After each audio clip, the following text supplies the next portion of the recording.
राधे राधे प्यारे भक्तों, शाम सदा शिव चैनल में आप सभी का स्वागत है। आज हम आपको वैकुंठ चतुर्दशी की कथा सुनाते हैं, तो आइए सुनते हैं। आप सभी को वैकुंठ चतुर्दशी की बहुत सारी शुभकामनाएं। आज आप सुनेंगे वैकुंठ चतुर्दशी की 3 कथाएं। कार्तिक मास में शुक्ल पक्ष की चतुर्थी तिथि को वैकुंठ चतुर्दशी के रूप से जाना जाता है। इस दिन को हरिहर मिलन भी कहते हैं और इसी दिन भगवान विष्णु और भगवान शिव जी की एक साथ पूजा की जाती है। इस दिन की पूजा शिवरात्रि के समय यानी निशीता काल मुहूर्त में होती है। मान्यता है कि आज के पवित्र दिन पूरे विधि विधान से व्रत रखने के बाद पूजा करने से वैकुंठ धाम की प्राप्ति होती है। वैकुंठ चतुर्दशी को व्रत करने से परिवार में सुख समृद्धि धन वैभव की वृद्धि होती है, निरोगी काया प्राप्त होती है। पौराणिक कथाओं के अनुसार इसी दिन महाभारत के युद्ध में मारे गए सभी लोगों को भगवान श्री कृष्ण के विधिवत श्राद्ध सत्कार कराया था, इसीलिए इस दिन श्राद्ध तर्पण करने के लिए भी अंतिम उत्तम है। अब सुनते हैं वैकुंठ चतुर्दशी की पहली कथा। एक बार भगवान श्री हरि विष्णु भोलेनाथ का पूजन करने के लिए काशी गए।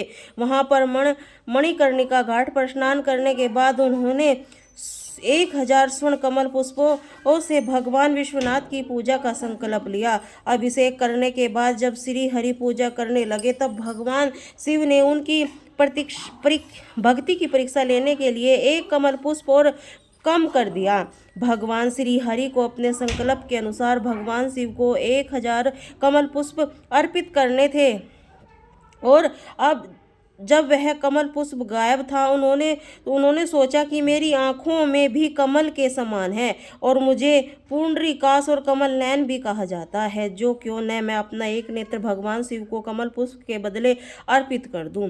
यह सोचकर भगवान श्री हरि अपनी आंख चढ़ाने के लिए तैयार हो गए। भगवान विष्णु जब इस पर भक्ति से प्रसन्न होकर देवाती बोले, विष्णु आपके समान संसार में दूसरा कोई भक्त नहीं है। आज भी यह कार्तिक शुक्ल चतुर्दशी को मैं वैकुंठ चतुर्दशी कहलाएगी।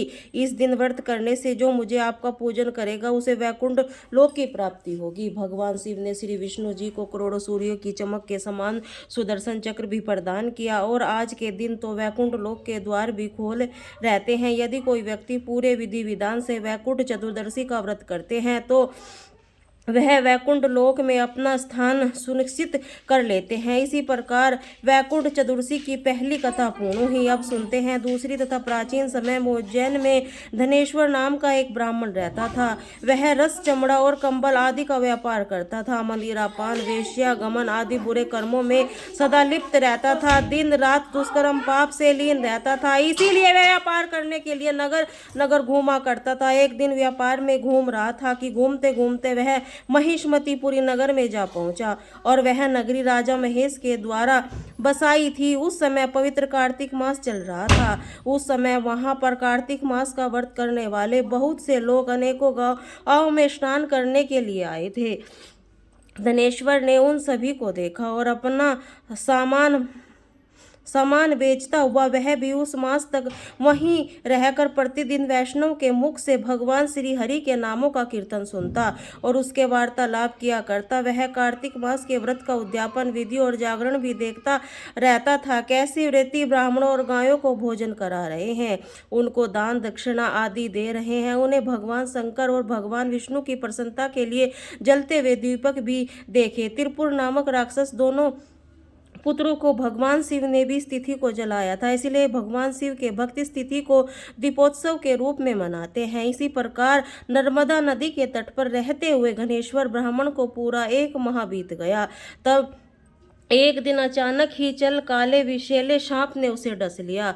उससे व्याकुल होकर वह अचेत होकर पृथ्वी पर गिर पड़ा। उसकी यह दशा देखकर वहां से दयालु भक्तों ने उनको चारों ओर से घेर लिया। उनके मुख में तुलसी दल मिश्रित जल से छींटे देने लगे। जब धनेश्वर को प्राण निकल गए तब यमदूत लेकर उसे बांध लिया और कोड़े बरसाते हुए उसे यमपुरी में ले गए। तब यमराज जी ने अपने सेनापतियों को आदेश दिया, है गणेश्वर को कुंभी पाक नरक में डाल दो। परंतु जैसे ही सेनापतियों ने गणेश्वर को कुंभी पाक नरक में ले जाकर गर्म तेल में कढ़ाई में डालना चाहा तो वह कुंड शीतल हो गया, ठंडा हो गया। यह देखकर सभी यमदूत हैरान रह गए और उन्होंने यह सारी घटना यमराज जी को बताई।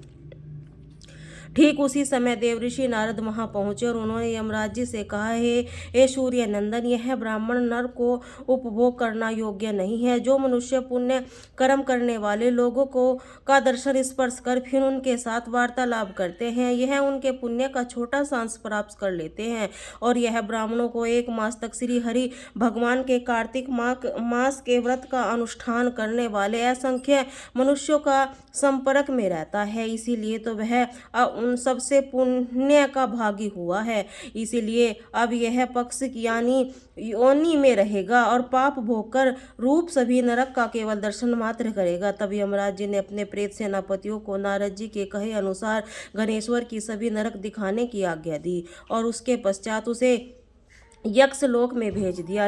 वहां गया जाकर गणेश्वर को यक्षलोक का राजा बना दिया। वही गणेश्वर कुबेर का अनुचरण घनश्याम बनकर प्रसिद्ध हुआ। हे प्रभु, जैसे आपने गणेश्वर को सभी पापों से मुक्त किया, उसी प्रकार इस कथा को कहने, सुनने या फिर ओंकारा भरने वाले सभी भक्तों पर कृपा करने, इसी प्रकार वैकुंठ चतुर्दशी की दूसरी कथा पूर्ण हुई।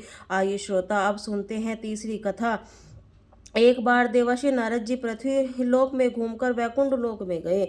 भगवान विष्णु ने उन्हें आदर पूर्वक बैठाया और प्रसन्न होकर उनके आने का कारण पूछा। तब नारद जी बोले, हे प्रभु, आप तो अंतर्मयी हैं, आप तो यह सब कुछ जानते हैं। आपने अपना नाम कृपा निधान रखा है, इससे आपके जो प्रिय भक्त हैं प्रभु, वही केवल आपका धाम पा लेते हैं।